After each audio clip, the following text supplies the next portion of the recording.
Page 174. He's got the whole world in his hands. And we have a handful here. Ha ha ha ha. Don't worry, I'm here all week.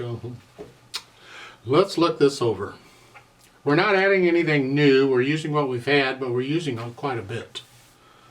It's 2 pages long. There's no repeat signs or nothing. You're just going to go straight through it. Treble and bass clef, 4/4 time, and it doesn't look like, because the time signature can change, but it doesn't look like it's doing that. Okay. And it starts out in G major. 1 sharp is G major, but you can see there's the key signature is changing. See, they can do that too. Key signature can change most anywhere. It usually happens at a major, of course, a bar line or something, but otherwise it can happen anywhere. We have 1.5 counts to come in. We're pickup beat. So let's just cover this carefully, one hand at a time first. Right hand, you're here. And 1 and 2 and 3 and. We're coming in on the end of 3. 3 and 4. 1 and 2 and 3 and 4 and. 1 and 2 and. Playing on the ends a lot, but you got quarter notes in the left hand, and you can see how they line up with the right hand, so you can tell when you're playing with a quarter note or not. Second line is 3 and then a 4. A bit awkward, but do the best you can with that. There's not a lot of choice we have here. 1 and 2 and. This rhythm's pretty repetitious. Once you get this first part, 4, 5. The rhythm's the same. You're just changing the notes because you're changing key signatures. Now at the bottom, you go into C major. You're here. Same melody, same fingering, pretty much. And then at third line, page 175, you go into F major. So you're in it, you just lift up and move.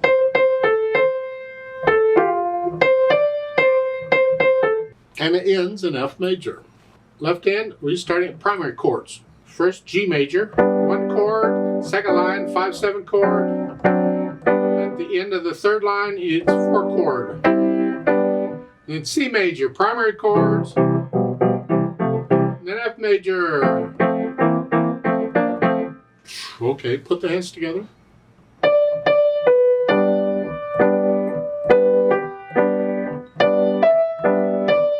See right there, bum, bum, bum, bum, bum.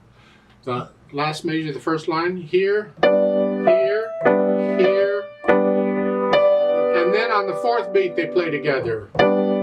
Wow.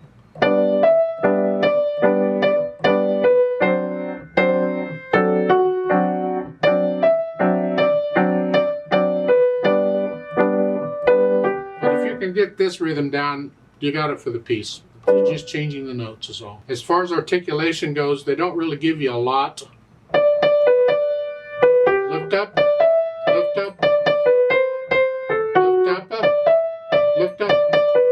Just lift up like taking a breath, and the left hand, connect them as best you can.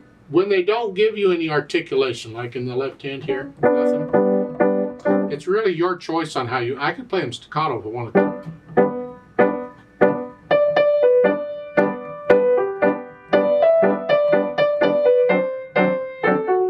Music doesn't say anything. It's up to me. I can experiment. But for now, I'm going to suggest go ahead and connect them as best you can. Keep them long. Dynamics apply to the melody. Moderately loud, whatever you think that is.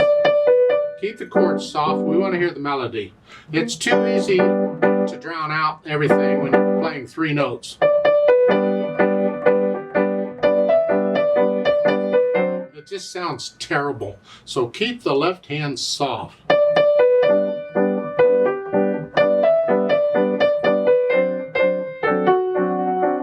Until the end of each of these sections, you get accents. You bring it out a little bit there. And that last note is an 8th note now. Don't hang on to it. And the sections, remember the double bars? That's a divider between sections. So at the end of the 3rd line, you got double bars, and they give you the natural signs. See, when they change, key signatures at the end of a line like this, they'll tell you the new key signatures most of the time of what's coming. They warn you, by the way, the natural signs mean the sharps are going away. So now we're going into a new key. We're going into the key of C major. There's no sharps or flats. And then when you get to the end of the second line on page 175, you get the double bars again for the new section. And then you get a flat signs there to warn you ahead of time, by the way, we're going into a new key here. We're at one flat now. They don't have to have the double bars because they changed key signatures. Those do not go together. The double bars means it's a section break, and that's all they mean. We just happen to be going into a new key at the section break. That's all. Just don't link it, oh, I'm going into a new key, so I got to have double bars. No, you'd have double bars if it's a new section, because I can change keys within a section any number of times. Then finally, the speed. Moderately and rhythmically. With these quarter notes are going to be rhythmically. Just keep those steady and you're fine, and just don't speed it up too much.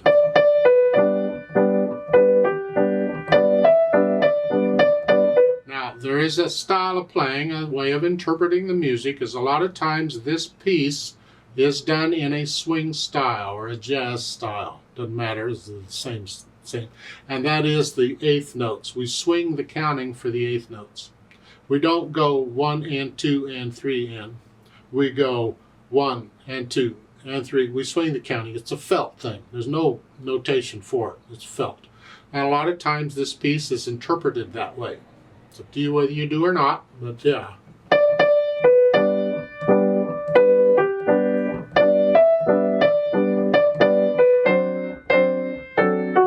And 1 and 2 and 3 and 4 and 1 and 2 and 3 and 4 and that's the way I prefer to do it. Now you can do it any way you want, but when we do the play with me, I'm going to swing the eighth notes because I like that better. You have a few accents. I told you about those. Okay, don't go too fast on this. Don't get too happy.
Added pedal at the end for the overtones on the chords. That's fine, just overlap the pedal. I'm not really going to show it here, but you can overlap the pedal.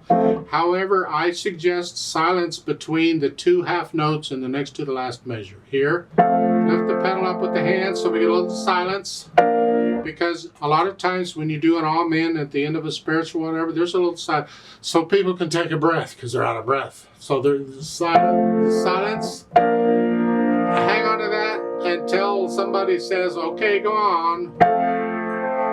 If I do it with a metronome, I'll just double the value and hold them for 4 counts instead of 2. That's all. So let's do this together slowly. As I said, I'm going to swing the eighth notes. I'm not going to do any dynamics. I'm doing them all about the same. But I'm going to try and keep the left hand a little softer because it's just primary chords. Hopefully you can get those okay. It's the right hand we're after. So I'm going to give us 3 counts or whatever. We come in on the end of 3. You get the idea, I hope. I'm going to go 1 and 2 and go. 1 and 2 and go.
cold